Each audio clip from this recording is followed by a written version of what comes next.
We are at the midpoint way of the Formula One season. The summer break has begun, and now we're going to look at who has performed the best up to this period. Welcome back, guys, to Fog Racing. We're on planetf1.com. Now, they rate every driver out of 10 after a Grand Prix. They've posted their mid-season power rankings from 1st down to 20th. We're going to have a look, see who's number 1, see who's number 2, see who's all the way down in 20th. We're going to give our opinions. We're going to see if we agree with how Planet F1 has ranked the drivers for the first half of the 2024 season. Does that sound good to you? That sounds good to me. I wish we could have done this, but we hadn't dead driver ratings for every weekend. Next season. Stay tuned. Stay subscribed. If you haven't subscribed, get subscribing now. Lots of gaming content coming as well. F1 Manager. You want to see Ferrari actually win a championship? The only way you're going to see it is here on F1 Co-op Manager 2024. With that said though, let's have a prediction. Who do you think is top and who do you think is bottom? I'm going to go with Max Verstappen and Sergio Perez. What, one top, one bottom? Aye. I'm going to go Max Verstappen and the Chinese guy's name who I can never pronounce. Zhou Guanyu. Zhou Guanyu. No, right. See, before we even check the list though, right?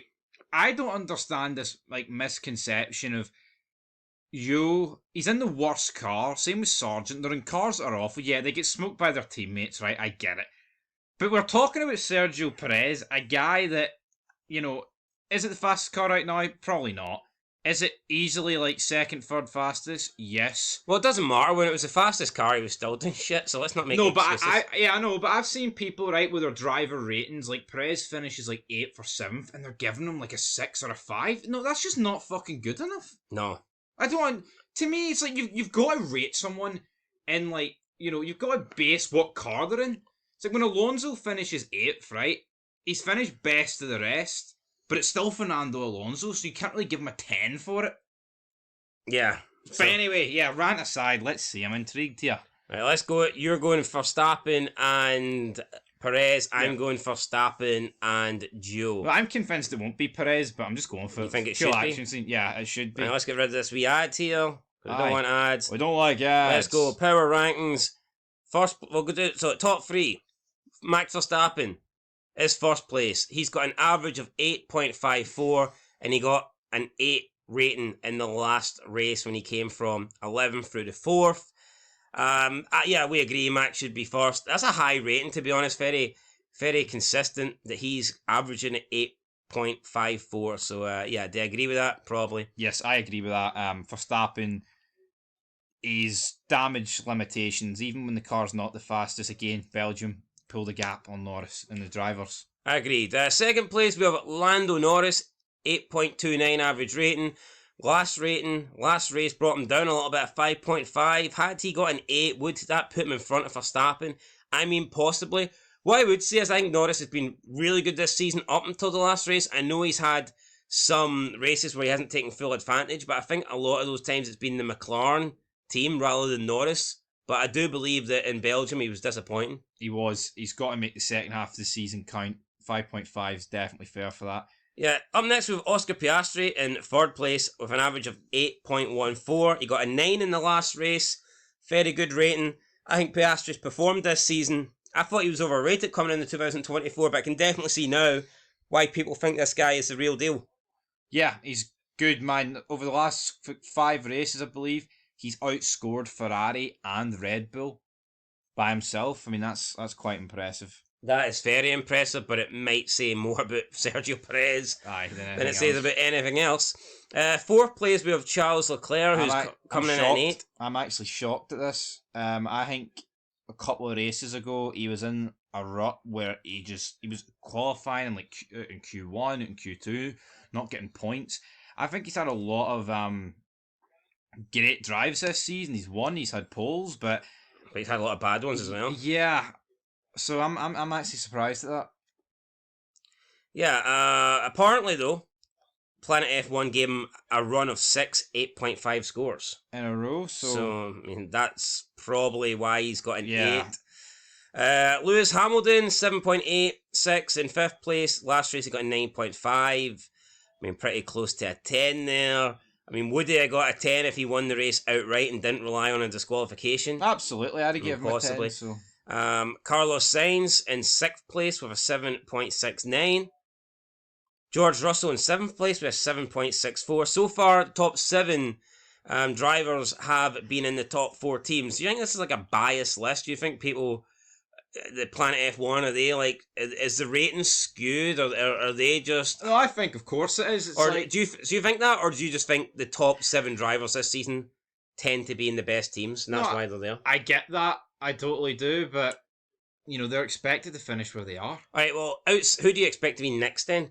Who's impressed you the most? Thinking about like a Nico Hulkenberg. What about Shinoda, something like that maybe? Something like that. But yeah, I mean, George Russell getting a 10. I think the fact his car was illegal and it was definitely saving him time. That's why I didn't give him a 10. I still thought it was I think it should be a void. I think it should be NA. Aye. To be honest, if he got disqualified, how can you give someone a 10 in a race that were disqualified? Yeah. Seems a little bit strange. And not like unfair. I mean, we're talking like his car had an advantage. Yeah, it's a bit strange. Up next, we have Nico Hulkenberg in 8th place, 7.18. Although he only got 5 in the last race, and that was his lowest score of the season. 9th place, we have Esteban Ocon, 6.71. I think Ocon's been pretty poor this season. And in 10th place, we have the other Alpine driver, Pierre Gasly, with a 6.69. What's your thoughts on Ocon and Gasly rounding out the top 10? I'm thinking they've got a couple of fanboys at Planet F1. Yeah, I mean, I get it, the Alpine's been poor, but I'm not sure that they should be up there, but it is what it is. 11th place, we have Shinoda, a 6.68. I think Shinoda's been better than both of the Alpine drivers, but whatever. 12th place, we have Fernando Alonso, a 6.64.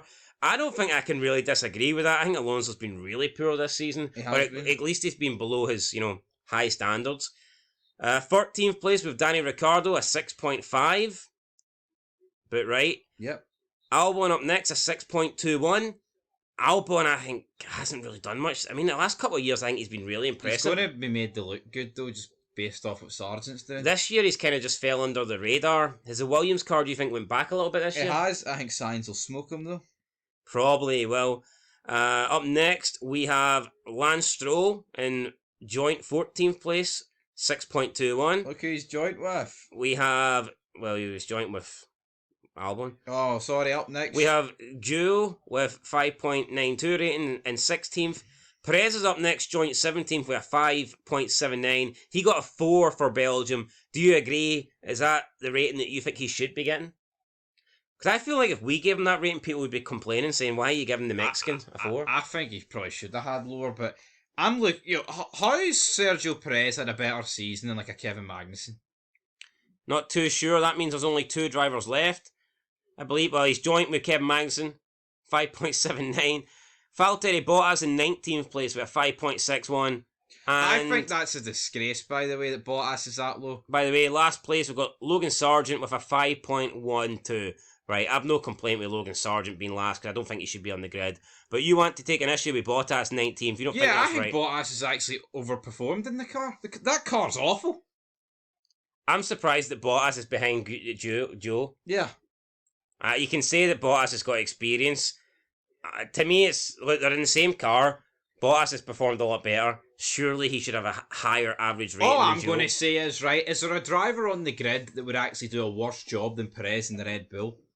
And I'm not talking about finishing 8th, right, at Spa. I'm talking about going out in Q1. I'm talking about all these DNFs and crashes. People can say what they want about Zhou and Sargent, but they've actually made it through to Q2 and shit heaps. Yeah, I think Perez has actually I think Perez has not made Q3 this season more than he's made it.